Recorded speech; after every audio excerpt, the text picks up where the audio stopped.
لیکن یہ آج کا مسلمان چند اگر بخار بھی نہیں ہے، سردی بھی نہیں ہے، ٹھیک ٹھاک ہے، مسجد کے دروازے تک نہیں آ سکتا، نماز نہیں پڑھ سکتا۔ کیسا تم حضور سے محبت کرتے ہو؟ تمہارا پیار نبی سے کیسے ہے؟ تم کیسے منہ سے کہتے ہو ہم نبی کے راستے پر چلتے ہیں، ہم نبی کی اقتداء اور پیروی کرتے ہیں؟ تمہارا نبی لہو لہان ہو گیا، تمہارے نبی کے جسم کے چھلنی کر دیا گیا، تمہارے نبی کے دانت مبارک کو شہید کر دیا گیا، لیکن یہ بغیرت امت کو یہ بھی احساس نہیں کہ صرف معمولی چیز بہانہ بنا کر کے انسان سارے نیک کام کو چھوڑ کر کے رکھ دیا، قرآن کریم کو طاق میں سجا کر کے رکھ دیا۔ کوئی انسان قرآن پڑھنے کے لیے تیار نہیں، شادی ہو رہی ہے اور رسم کے طور پر قرآن دے رہا ہے بیٹی کو پڑھنے کے لیے کہ میری بیٹی قرآن پڑھے گی، لیکن وہ بھی قرآن کھول کر کے نہیں دیکھ رہی ہے۔ پورا سال گزر گیا، اس پر گرد و غبار بیٹھا ہوا ہے، صاف تک نہیں کیا جاتا ہے۔ یہ صورتحال ہے۔ مسجد کے قرآن پھٹ گیا، بوسیدہ ہو گیا ہے، مسجد کا قرآن کے اندر نہ جانے مکڑی اور جالے جو ہے بیٹھ جا رہے ہیں، لیکن آج کا نوجوان، آج کا مسلمان قرآن کو کھول کر کے پڑھنے کی توفیق نہیں ہو رہی ہے۔ اور دعوت تو یہ ہے کہ ہمیں نبی سے محبت ہے، ہم نبی کے راستے پر چل رہے ہیں، کامیابی مل جائے گی، جنت میرے باپ کا ہے، مریں گے ڈائریکٹ جنت میں چلے جائیں گے، کیونکہ ہم تو مسلمان ہیں، لیکن عمل کچھ بھی نہیں ہے، اور دعوت تو بڑی بڑی چیزوں کی ہے۔ الحمد للہ نحمده ونستعینه ونستغفره ونؤمن به ونتوکل علیہ ونعوذ باللہ من شرور انفسنا ومن سیئات اعمالنا من يهده الله فلا مضل له ومن يضلله فلا هادي له ونشهد ان لا اله الا الله وحده لا شريك له ونشهد ان سيدنا وسندنا وحبيبنا ومولانا محمدا عبده ورسوله فاعوذ بالله من الشيطان الرجيم بسم الله الرحمن الرحيم لقد كان لكم في رسول الله أسوة حسنة قال النبي صلى الله عليه وسلم من رأى منكم منكرا فليغيره بيده فإن لم يستطع فبلسانه وإن لم يستطع فبقلبه وذلك أضعف الإيمان وقال النبي صلى الله عليه وسلم لا يؤمن أحدكم حتى يحب لأخيه ما يحب لنفسه أو كما قال النبي صلى الله عليه وسلم اللهم صل على محمد وعلى آل محمد كما صليت على إبراهيم وعلى آل إبراهيم إنك حميد مجيد اللهم بارك على محمد وعلى آل محمد كما باركت على إبراهيم وعلى آل إبراهيم إنك حميد مجيد۔ سامعین محترم، عزیز ساتھیو، بزرگوں، قرآن کریم کی جو آیت میں نے تلاوت کی ہے، اس آیت کے اندر پروردگار عالم نے ارشاد فرمایا لقد کان لکم فی رسول اللہ اسوۃ حسنہ، کہ حضور پاک صلی اللہ علیہ وسلم کی ذات گرامی تمہارے لیے، پوری امت انسانیت کے لیے آئیڈیل اور نمونہ ہے، اسوہ ہے۔ حضور پاک صلی اللہ علیہ وسلم کا طریقہ پوری انسانیت کے لیے ہے۔ آپ صلی اللہ علیہ وسلم کا طریقے کا اتباع کرنا، آپ صلی اللہ علیہ وسلم کے بتائے ہوئے طریقے پر چلنا آج بھی ضرورت ہے، کل بھی ضرورت تھی اور آئندہ بھی ضرورت پڑے گی۔ حضور کی ذات سے بے نیاز ہو کر کے کوئی بھی کام نہیں کیا جا سکتا ہے۔ کوئی بھی کام اگر آپ کر رہے ہیں تو اس کے اندر یہ دیکھا جائے گا کہ حضور پاک صلی اللہ علیہ وسلم کا طریقہ اور آپ کا اس سلسلے میں عمل کیا تھا۔ ایک طرف حضور پاک صلی اللہ علیہ وسلم کا طریقہ، آپ کا عمل ہے، ایک طرف مسلمانوں کا عمل ہے۔ دیکھا یہ جائے گا کہ ہمارا یہ عمل حضور کے عمل سے ملتا ہے یا نہیں ملتا ہے۔ آپ صلی اللہ علیہ وسلم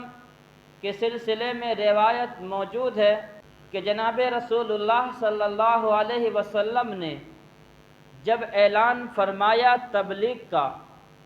جب اعلان فرمایا دعوت کا، جب اعلان فرمایا ایک خدا کے سامنے عبادت کرنے کا، جب آپ نے اعلان فرمایا ایک خدا کو ماننے کا، جب آپ نے اعلان فرمایا ایک خدا کو خدا ماننے کا،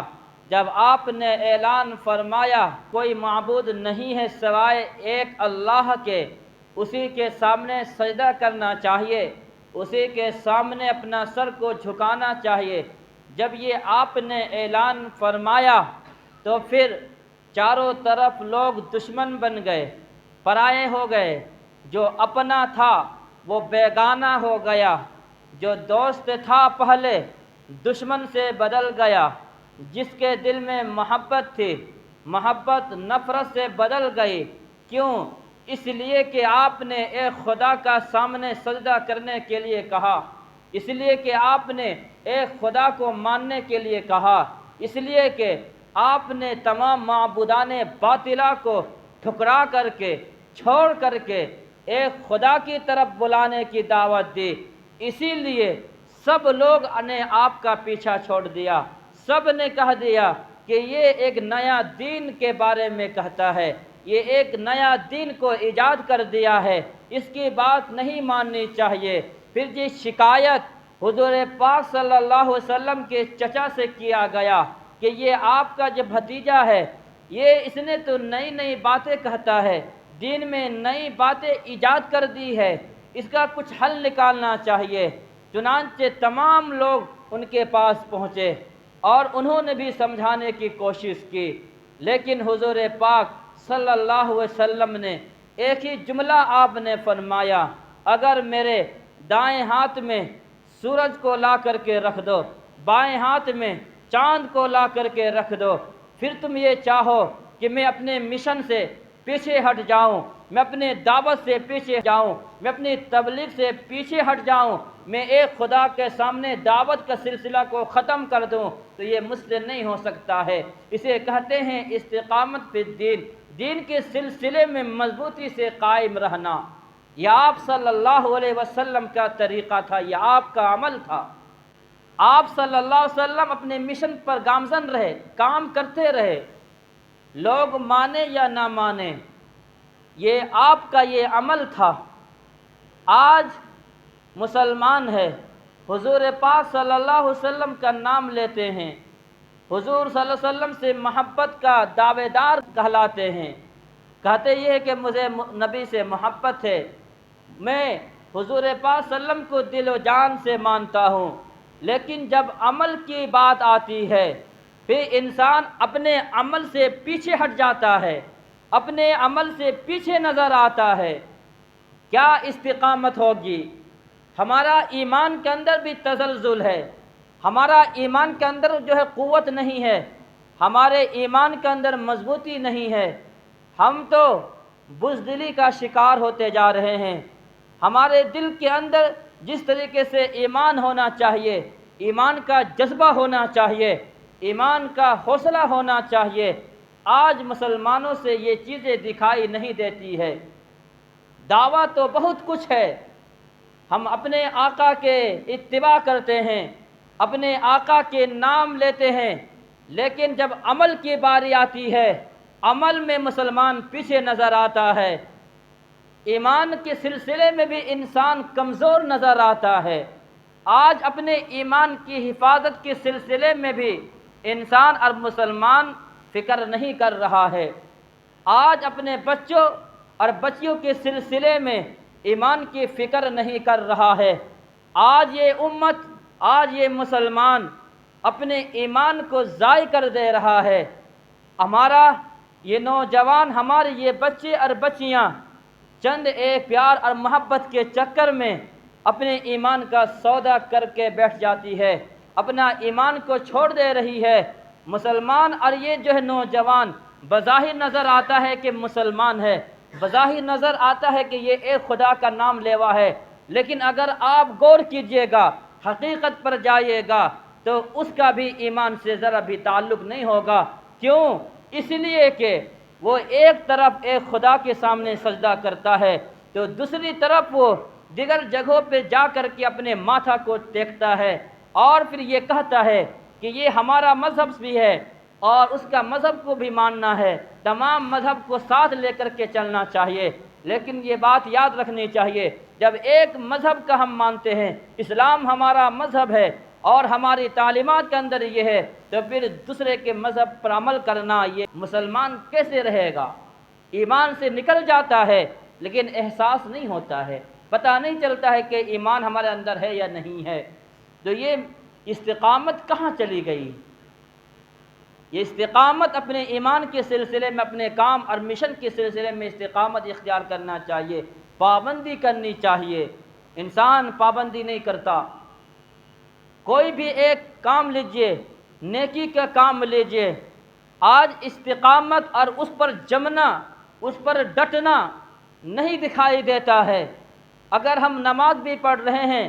تو نماز چھوڑ چھوڑ کر کے پڑھتے ہیں۔ نماز اگر پڑھ رہے ہیں تو کوئی انسان شوق سے نہیں پڑھتا، خوف سے نہیں پڑھتا، بلکہ وہ اس لیے پڑھتا ہے کہ شاید کہ اگر نماز نہیں پڑھیں گے تو میرا باپ کیا کہے گا، میری ماں کیا کہے گی، میری بیوی کیا کہے گی۔ اس ڈر سے، خوف سے لوگ آ جاتے ہیں۔ کچھ لوگ تو ایسے بھی ہیں کہ سسرال کے چکر میں اگر نماز نہیں پڑھیں گے تو میرے سسرال والے کیا کہیں گے۔ یہ تو ایسا انسان ہے کہ تو نماز بھی نہیں پڑھتا ہے، اس لیے وہ مسجد کی طرف جائے گا، سروں پر ٹوپی رکھ کر کے جائے گا، پوری زندگی نماز سے خالی، پورا وقت نماز کو ضائع کر دیا، نمازوں کا مذاق اڑایا، نماز کا ٹھٹا کیا، اور پھر یہ دعویٰ یہ کرتا ہے ہمیں اپنے آقا سے محبت ہے، ہمیں اپنے نبی کا اتباع اور اقتداء کرتے ہیں۔ تمہارے نبی کے سامنے تو یہ چیلنج آیا اور یہ کہا گیا تم اپنے مشن سے پیچھے ہٹ جاؤ، اگر تم چاہو تو یہ عرب کے اندر خوبصورت لڑکی چاہتے ہو تو میں خوبصورت لڑکی سے آپ کی شادی کر دوں گا، لیکن آپ اپنے مشن سے پیچھے ہٹ جائیے۔ اگر آپ یہ چاہے دولت مند جتنے لوگ ہیں تمام کے مال کو آپ کے سامنے لا کر کے رکھ دیں گے، لیکن شرط یہ ہے آپ اپنے مشن سے پیچھے ہٹ جائے، آپ دعوت و تبلیغ کے سلسلے میں پیچھے ہٹ جائیے، سارے ارمان آپ کے پورے ہو جائیں گے، سارے کام آپ کے پورے ہو جائیں گے۔ لیکن حضور پاک صلی اللہ علیہ وسلم نے کیا کہا؟ ایک ہاتھ میں چاند رکھ دو، دوسرے ہاتھ میں سورج کو رکھ دو، لیکن میں اپنے مشن سے پیچھے ہٹ جاؤں، یہ ہو نہیں سکتا ہے۔ تو آج یہ مسلمان اپنے نبی کے مشن پر کیوں نہیں چلتا؟ آج یہ مسلمان اپنے نبی کے طریقے پر کیوں نہیں چلتا؟ آج کا یہ مسلمان اپنے نبی کے دامن کو، اپنے نبی کی سنت کو کیوں نہیں پکڑ رہا ہے؟ تعجب اس بات پر ہے۔ دوسری صفت، دوسرا عمل حضور پاک صلی اللہ علیہ وسلم کا کیا تھا؟ آپ صلی اللہ علیہ وسلم کے اندر رحم دلی تھی، نرمی آپ کے اندر تھی۔ ایک شخص آیا، بخاری کی روایت ہے، مسجد نبوی میں، اس وقت تک مسجد نبوی پکی نہیں ہوئی تھی، اس کا ایمان سے تعلق نہیں، غیر مسلم تھا، آ کر کے مسجد میں پیشاب کر دیا۔ صحابہ کرام بے چین ہو گئے، مارنے کے لیے وہ سوچ رہے تھے کہ یہ حرکت مسجد میں کر رہا ہے، لیکن حضور پاک صلی اللہ علیہ وسلم کی ذات وہاں موجود تھی، آپ موجود تھے۔ آپ نے صحابہ کو منع فرمایا، ضرور اسے چھوڑ دو، اسے صحیح سے پیشاب کرنے دو۔ اس کے بعد پھر آپ صلی اللہ علیہ وسلم نے صحابہ سے فرمایا وہاں پانی ڈال دو۔ پانی وہاں پر پیشاب کی جگہ پر پانی ڈلوا دیا گیا۔ پھر آپ نے اس انسان سے فرمایا بیٹا دیکھو یہ مسجد پیشاب اور پخانے کی جگہ نہیں ہے، پیشاب کے لیے اور قضائے حاجت کے لیے باہر جانا چاہیے۔ آپ نے سمجھایا اس شخص کو، اس کا تعلق ایمان سے نہیں تھا، وہ غیر مسلم تھا۔ یہ نرمی، یہ پیار اور یہ محبت سے حضور نے اس شخص کو سمجھایا۔ یہ آپ صلی اللہ علیہ وسلم کا عمل تھا، یہ آپ صلی اللہ علیہ وسلم کا اخلاق تھا۔ آج مسلمان کے اندر نرمی نام کی کوئی چیز نہیں، آج مسلمان کے اندر پیار محبت والے جملہ نظر نہیں آتا۔ آج کا مسلمان کے اندر صرف جو ہے سختی ہی سختی دکھائی دیتی ہے، نام لیوا ہے، حضور پاک صلی اللہ علیہ وسلم کا، عمل ہمارا نبی سے ملتا نہیں، نام لیتے ہیں آقائے مدنی کا، ہمارا اقتداء نبی سے کچھ بھی نہیں، ہم نام لیتے ہیں کہ ہم آمنہ کے لال سے مجھے پیار اور محبت ہے، لیکن ہمارا عمل ایک بھی حضور سے نہیں ملتا، کیسے چلے گا؟ حضور کے نام لینے سے صرف تھوڑی ہوگا، حضور کے ذات کو نمونہ بنانا پڑے گا، حضور کے ذات کو آئیڈیل بنا کر کے اس کے پیچھے چلنا پڑے گا، تب جا کر کے تمہاری کامیابی ہوگی۔ اور اگر نبی کے ذات کو نمونہ نہیں بنایا، حضور کے ذات کو نمونہ نہ بنا کر کے ہم غیروں کے طریقے پر چلنے کے عادی ہو گئے ہیں اور ہوتے چلے آ رہے ہیں، ہر آدمی فیشن کا نام لے کر کے اتباع کرتا ہے کسی ہیرو کا، کہ اس نے بال ایسا کاٹا تو میں بھی بال اس طریقے سے کاٹ کر کے الو بن جاؤں، فلاں کریکٹر ہیرو نے اپنے پیٹ کو پھاڑ دیا، آج کا مسلمان بھی پیٹ کو پھاڑ دیتا ہے، کیوں؟ اتباع کر رہا ہے اس کا، حضور کا اتباع نام کی کوئی چیز نہیں ہے، فلاں آدمی نے اس طریقے سے کیا تو ہمیں بھی کرنا چاہیے، لیکن کہاں یہ مسلمان جا رہا ہے؟ کس رخ کی طرف جا رہا ہے؟ کیا یہ مسلمان سمجھتا ہے؟ آج صرف رسمی مسلمان ہے، اصلی مسلمان ڈھونڈنے سے بھی نہیں ملتا، رسماً نام مسلمان ہے، لیکن حقیقتاً جو مسلمانوں کا کردار ہونا چاہیے، مسلمانوں کے اندر جو چیز ہونی چاہیے وہ نظر نہیں آتا۔ آج کتنے ایسے مسلمان ہیں کہ صرف نام کے مسلمان ہیں، انہیں خدا رسول کے بارے میں بھی پتہ نہیں، ہمارے ذمے کیا چیزیں عائد کی گئی ہے، ہمیں کرنا کیا چاہیے، ہم کر کیا رہے ہیں۔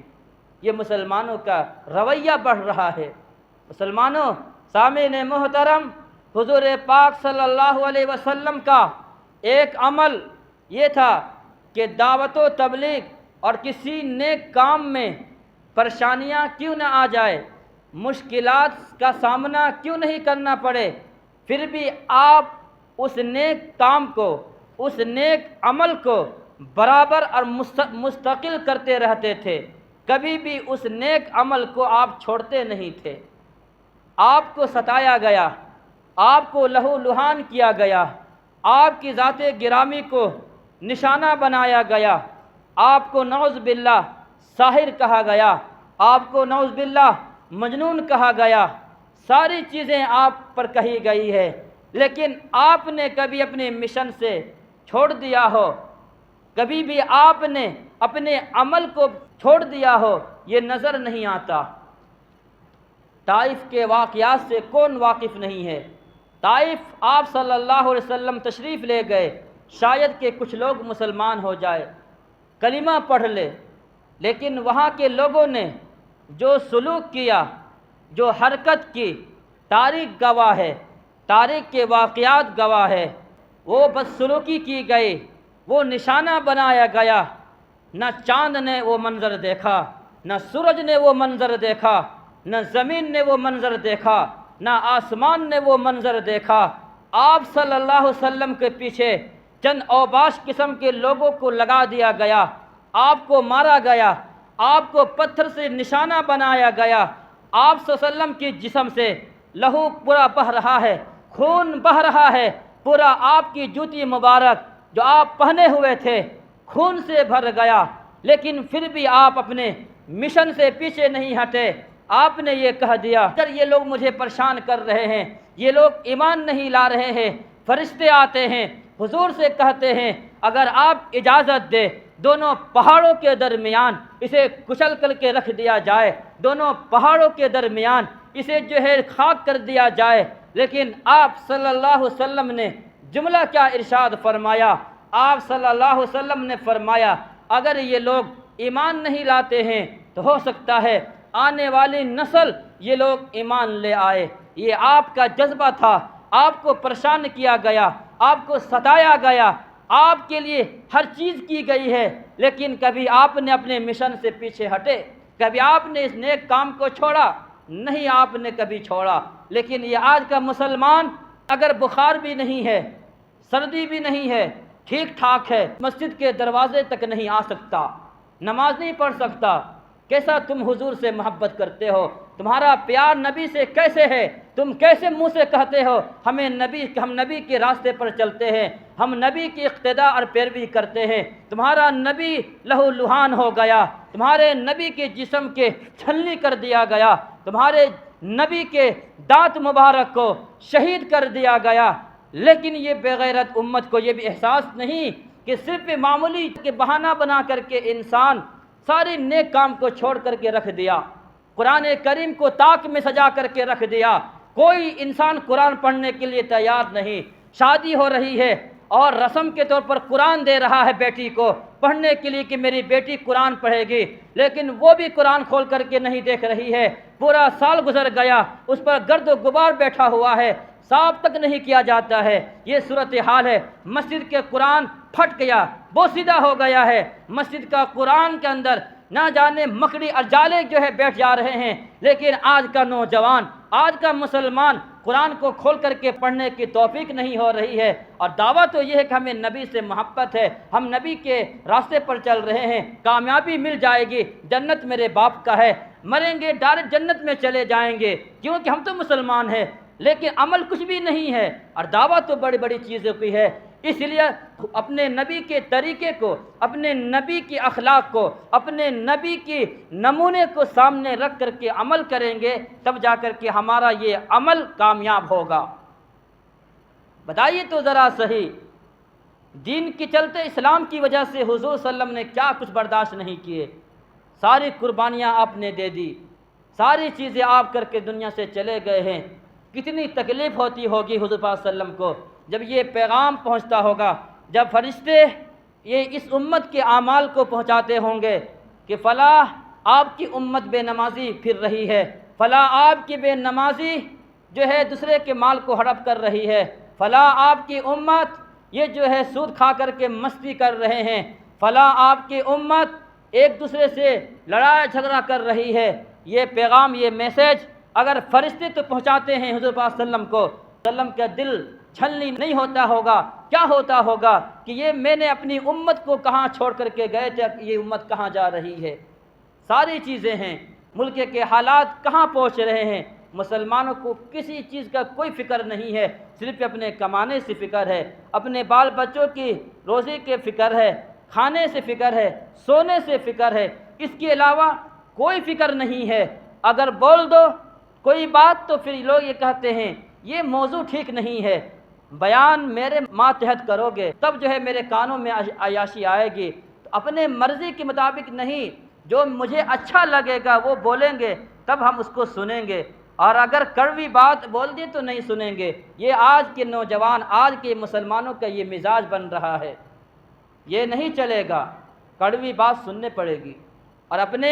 حرکت کو چھوڑنا پڑے گا۔ یہ سب جو حرکت جو آپ کر رہے ہیں، یہ حرکتیں سے کام نہیں چلیں گے۔ جمعہ کا بیان کیا ہے؟ جمعہ کا بیان یہ رسمی نہیں ہے، یہ جمعہ کا بیان پورا ایک ہفتہ کا خلاصہ ہے، ملک کے حالات کیا ہے، ملک کے اندر کیا کیا حالات چل رہے ہیں، مسلمانوں کو کرنا کیا چاہیے، مسلمانوں کے لیے ان کے لیے کیا اسباب اختیار کرنا چاہیے، یہ رہبری کرنا ایک عالم کی ذمہ داری ہے، اپنے یہ پوری قوم کو بتانا یہ ایک عالم کی ذمہ داری ہے۔ یہ عالم کی ذمہ داری صرف نماز روزے پر بیان کرنا نہیں ہے، سیاست کے بارے میں بھی بیان کرنا ہے، ناجائز قتل کے اوپر بھی بولنا ہے، اور یہ حکومت کے خلاف بھی بولنا ہے، حکومت جو یہ ناجائز طریقے پر جو کام کر رہی ہے اس کے بارے میں بھی بولنا ہے۔ یہ ایک عالم کی ذمہ داری ہے۔ جو عالم ان سب چیزوں کو چھپاتا ہے وہ عالم نہیں ہے، وہ آپ کا چمچہ گیری کرتا ہے۔ چمچہ گیری والا عالم آپ کو چاہیے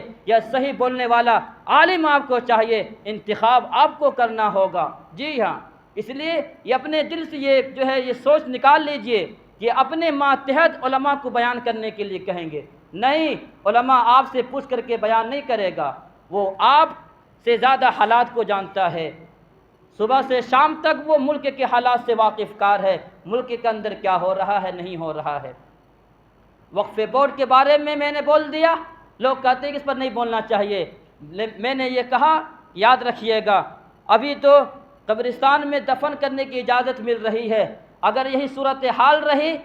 رب گواہ ہے، چاند اور سورج گواہ ہے، مسجد کے ممبر گواہ ہے، مسجد کا مینار گواہ ہے، پورا یہ عوام گواہ ہے، مسجد کے دروازہ گواہ ہے، تمہارا جنازہ شمشان گھاٹ میں دفن نہیں کیا گیا تو پھر مجھے لکھ کر کے دے دینا۔ جی ہاں،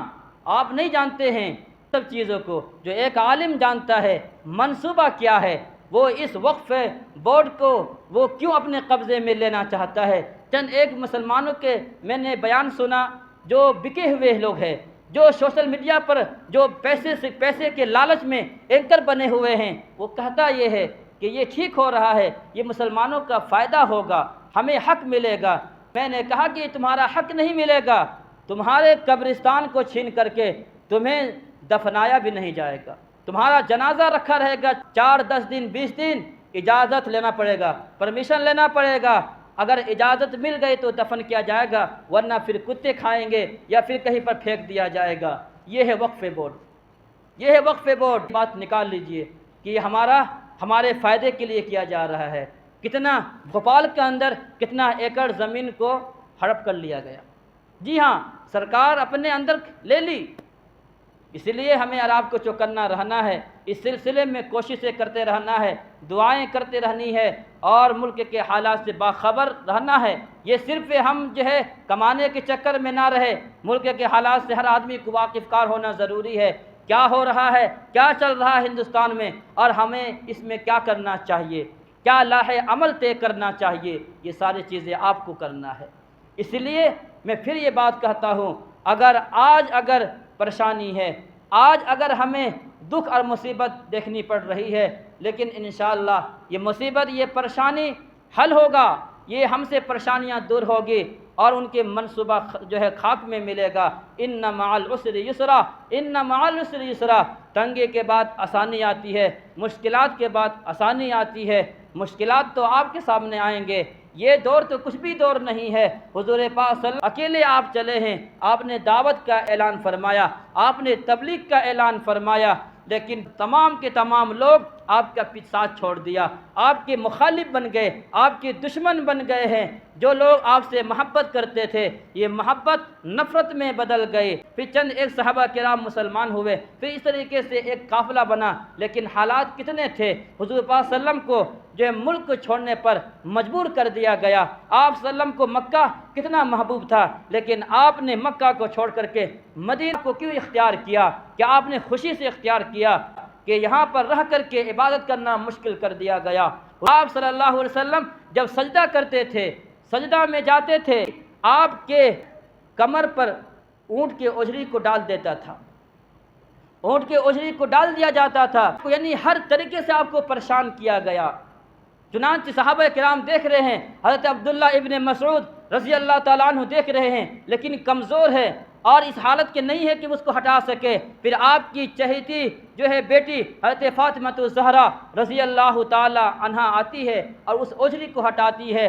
آپ صلی اللہ علیہ وسلم کے جسم پر کیا نہیں کیا گیا ہے، یہاں یہ گلے پر جو ہے کپڑا ڈال کر کے گلا کو کھینچا جاتا تھا۔ یہ بدسلوکی کس کے ساتھ کی جا رہی تھی؟ آپ صلی اللہ علیہ وسلم کے ساتھ، لیکن آپ نے کبھی بھی اپنے مشن سے پیچھے نہیں ہٹے ہیں۔ تو یہ آپ صلی اللہ علیہ وسلم کا طریقہ اور یہ مسلمانوں کا طریقہ کیسا ہونا چاہیے؟ اسی طریقے سے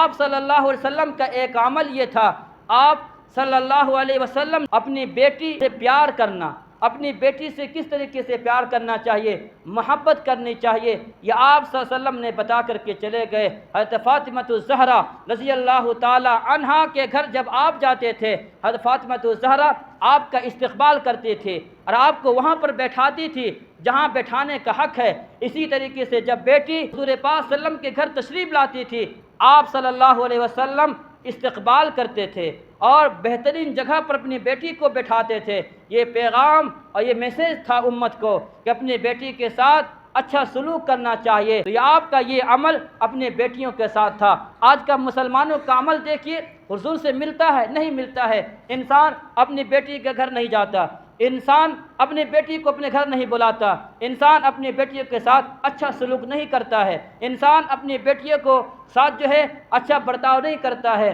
کہتا یہ کہ شادی ہو گئی ہے اب تم سمجھو تمہارا یہاں کوئی حق نہیں ہے۔ یہ صورتحال جو ہے مسلمانوں کا ہے۔ دعویٰ یہ ہے کہ ہمیں نبی سے محبت ہے، ہم نبی کے نام پر چلتے ہیں، ہم نبی کی اسوہ پر چلتے ہیں۔ اس لیے چند ایک باتیں جو میں نے آپ کے سامنے رکھا، حضور پاک صلی اللہ علیہ وسلم کا عمل کیا تھا، آج کا مسلمانوں کا عمل کیا ہے، کہ اگر ہماری کامیابی اسی وقت ہوگی جب کہ ہم اپنے نبی کی باتوں پر عمل کریں گے، اپنے نبی کے راہ پر چلیں گے، اپنے نبی کے اسوہ پر عمل کریں گے تو انشاءاللہ ہماری کامیابی ہوگی، اور اگر نہیں تو پھر صورتحال وہی ہوگی جس کو بیان نہیں کیا جا سکتا ہے۔ پروردگار عالم سے دعا ہے کہ پروردگار عالم ہمیں اور آپ کو ان سب باتوں پر عمل کرنے کی توفیق عطا فرمائے۔ اقول قولی ھذا واستغفر اللہ وآخر دعوانا الحمد للہ رب العالمین۔